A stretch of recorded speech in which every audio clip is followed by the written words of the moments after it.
जगद्गुरु आद्य शंकराचार्य स्वामी महाराज की आर्य सनातन वैदिक हिंदू धर्म की हरि ओम पुनस्तवादित्यारचरावसमेधीन्द्रामुनर्ब्रह्माणो वसुनीत यज्ञैः हृदयरत्वं धनो वर्धयर्व सत्यात्सं विजयमानश्चकामाः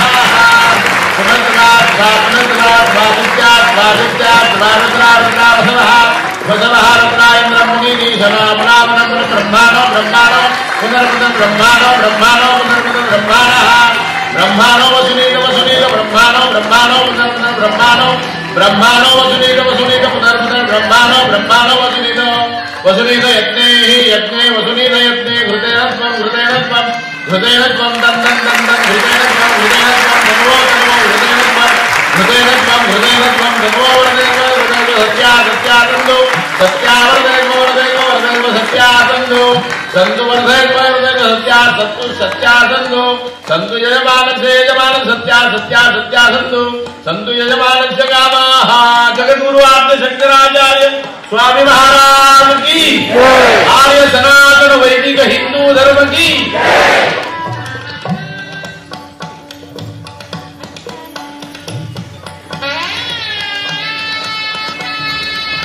डॉक्टर उसावे, डॉक्टर तराडेकर आणि मंदाताई गंदे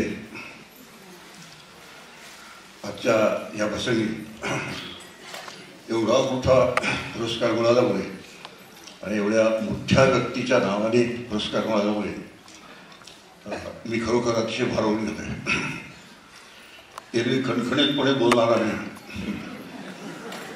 पण अशी परिस्थिती निर्माण झाली की कटोडा खाल्ल्यानंतर साबुदाण्याची खीर खाण्याचा प्रसंग हा सुंदर छंद बोलून गेले आणि त्यानंतर थोडासा मनोगत त्याला म्हणतात ते मनोगत व्यक्त करण्यासाठी मी जो आहे. भगवान शंकराचार्यांचं जे काही प्रमुख कार्य आहे त्या प्रमुख कार्यामध्ये सूत्रभाष्य कृतम वंदे हा जो भाग आहे त्यांच्या स्तुतीचा स्तवनाचा तो माझा अत्यंत लाडका आवडता आहे.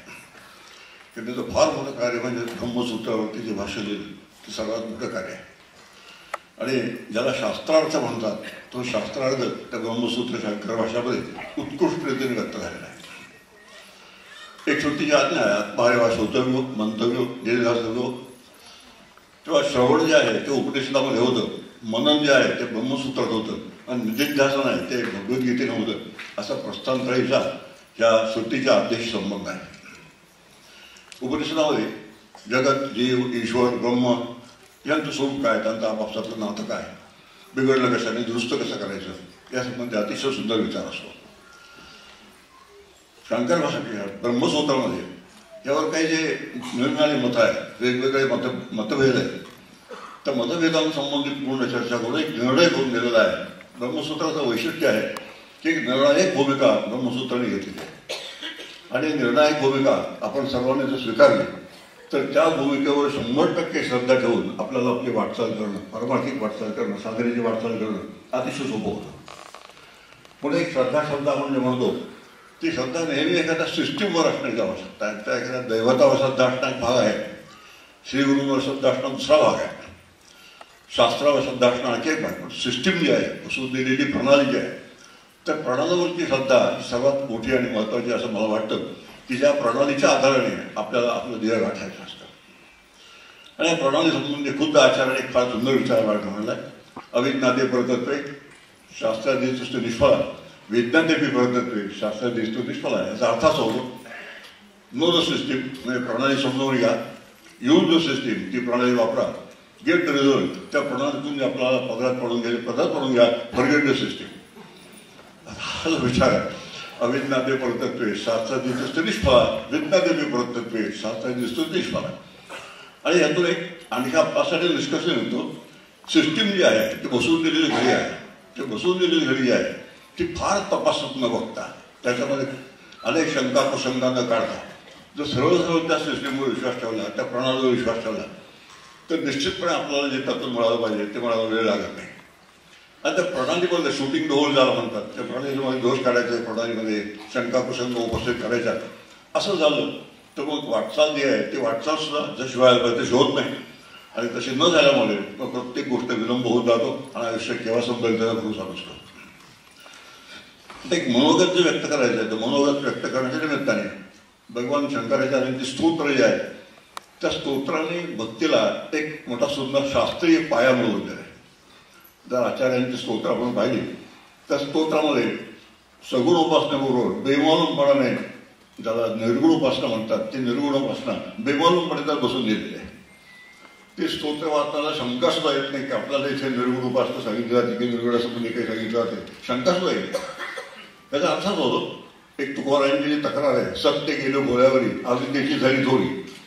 सत्य जे आहे ते सत्य भोळेपणात निघून गेलं आणि अविद्येचे जे परिणाम आहेत तेच बलवान होऊन राहिले. अशी जी परिस्थिती आहे ती परिस्थिती न होण्यासाठी आचार्याने फार मोठं काम केलं की स्तोत्राच्या निमित्ताने भक्तीला एक सुंदर वेदांताची बैठक म्हणून दिली. विष्णू सहस्त्रनाम आहे, त्या विष्णू सहस्त्रनामामध्ये नामाला वेदांताची बैठक म्हणून दिली. दोन्ही ठिकाणी वेदांताची बैठक म्हणून त्याला एक सुंदर त्याला एक घडी बसून देणं, शास्त्रशुद्ध एवढंच पोचवून द्यायचं काम आचार्याने अतिशय सुंदर केलं. आणि हे त्याने केलेलं काम आपण लक्षात ठेवलं तर ब्रह्मसत्ता जगन्मिथ्या हे थीम आहे, त्यांची मध्यवर्ती कल्पना आहे. आपण त्याला ध्वजवाक्य म्हणूया. भगवान शंकराचार्यांचं थीम कुठलं असं संबंध तत्वज्ञानाचा तर ब्रह्मसत्य जगन्मिथ्या जीव ब्रह्म ना परा ही त्याची थीम आहे. आणि या थीमच्या बाबतीत किंवा याला मध्यवर्ती कल्पनेच्या बाबतीत एक मी असं म्हणेन की जी थीम आहे ह्याच्यावरती विश्वास ठेवणं. हा जो विश्वास आहे हा अंध आहे का विकृत आहे याचा सोडून थोडा विचार करूया. श्रद्धेसंबंधित नेहमी अंधश्रद्धा या भाषेत बोलला जातं. हा जो अंधश्रद्धा शब्द आहे हा पूर्ण चुकीचा आहे आणि आपण सगळ्यांनी एक ठरवून घेऊया की विकृत श्रद्धा हा शब्द सगळीकडे पासला जावा, सगळीकडे वापरला जावा. अंधश्रद्धा हा शब्द वापरू नये. भगवद्गीतेमध्ये ज्या राजश्रद्धा आहे, तामश्रद्धा आहे त्या सगळ्या विकृत श्रद्धा आहे.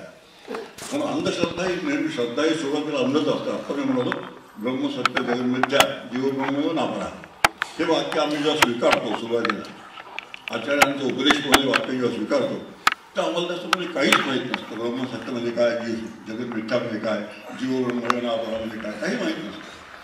आणि काही माहीत नसताना आचार्य सांगतात म्हणून आपण आम्ही जेव्हा स्वीकारतो तेव्हा त्याला अंधश्रद्धा असं म्हणावं लागेल. पण हळूहळू जसं आम्ही विचार करत जातो, अभ्यास करत जातो, आपल्या श्री गुरूंकडून मार्गदर्शन घेत जातो तसं हळूहळू या अंधश्रद्धेचं रूपांतर अनुभवापर्यंत आपल्याला घेऊन जातं. म्हणून एक सर्वांना मी विनंती करेन की जेव्हा या अंधशब्द कोणी वापरेल त्यावेळेला त्याला विरोध करावा आणि विकृत श्रद्धा असा शब्द वापरा.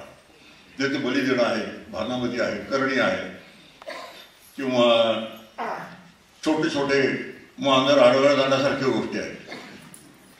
नेहमी मांजर आडवं गेली की जरा भीती वाटते आपल्याला की काहीतरी आपलं कार्य बिघडवणार नाही. मी नेहमी उलटा विचार म्हणतो की मी मांजराला आडवा गेलो असं काम होऊ नये.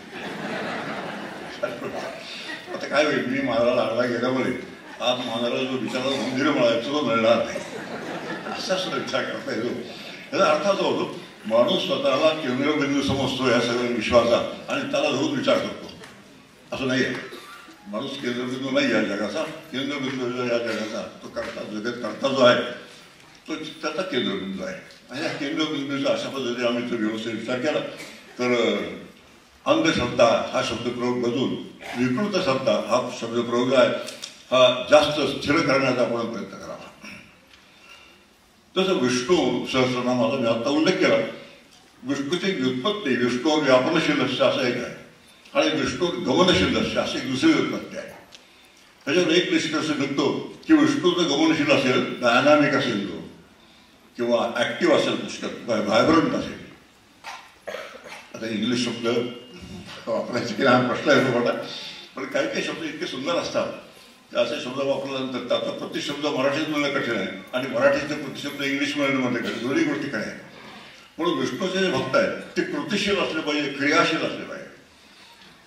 एका ठिकाणी स्वस्थ बसून राहणारा भक्त ही विष्णूचा भक्त, ही विष्णूच्या भक्ताला शोभणारी गोष्ट आहे. म्हणून विष्णू शब्दाचा गमनशील असा जो अर्थ गेला तर आपण क्रियाशील असलं पाहिजे, व्हायब्रंट असलं पाहिजे, डायनामिक असलं पाहिजे, ऍक्टिव्ह असलं पाहिजे. ह्या गोष्टी एक लक्षात घेतल्या तर आळस, कंटाळा आणि नैष्कर्म्य सिद्धीचा भलताच काहीतरी अर्थामध्ये आत्ताच नैष्कर्म्य सिद्धी संबंधी सुरेश्वरा संबंधी उल्लेख केला. नैष्कर्म्य सिद्धी असा अर्थ असा नाही की काही न करता बसणं. हे मी का सांगितलं, आमच्याकडे माळ घालण्याची पद्धत आहे काही लोकांना, वारकरी संबंधीची इच्छा. माळ घातल्यानंतर घरातल्या लोकांना असं वाटतं आता की हा आता कामातून गेला, हा आता पंढरीच्या वाऱ्या करत बसता, घरी दूध कोणी काढायची, शेतात खोडी जायचं, कामं कोणी करायची, हा आता घरात आळसासारखं वाटतात. ही जी भीती आहे, ही जी दहशत आहे, ही दहशत असणं एकच कारण आहे की भक्तांनी निष्क्रिय असावं. अशा तऱ्हेची चुकीची कल्पना कुठे जर बसून दिली असेल कोणी, तर ती ताबडतोब संपवण्याची आवश्यकता आहे. आणि भक्त जो आहे किंवा ज्ञानी जो आहे त्यापेक्षा सक्रिय असलं पाहिजे, क्रियाशील असलं पाहिजे आणि समाजाला उपयोगी जे कार्य आहे ते समाजाला उपयोगी कार्य करत राहिलं पाहिजे. जे कार्य आज स्वामीजींकडून केलं जात आहे, जे कार्य त्यांच्या आश्रमातर्फे केलं जात आहे, जे कार्य माताजींकडून केलं जात आहे, आणि असं जे कार्य आहे हे कार्य सातत्याने कुठेतरी चालू ठेवावं अशी अपेक्षा व्यक्त करतो. अपेक्षा व्यक्त एकच कारण आहे की मी त्यांच्यापेक्षा थोडा वयाने मोठा आहे आणि वयाने मोठ्या असणाऱ्या माणसाला अशा पद्धतीने म्हणतात हक्क असतो असं मी समजतो. आणि अशा तऱ्हेने आणि हेच कार्य जे आहे त्या सुंदर कार्य आहे, फार सुंदर कार्य आहे. आणि हा जो पुरस्कार आहे तो पुरस्कार मला दिला, त्याचा माझा बहुमान केला आणि एवढ्या मोठ्या उत्तुंग व्यक्तिमत्वाशी माझं दूरवान वयाने का होईना नाव जोडलं गेलं याबद्दल मला समाधान वाटतं. धन्यवाद.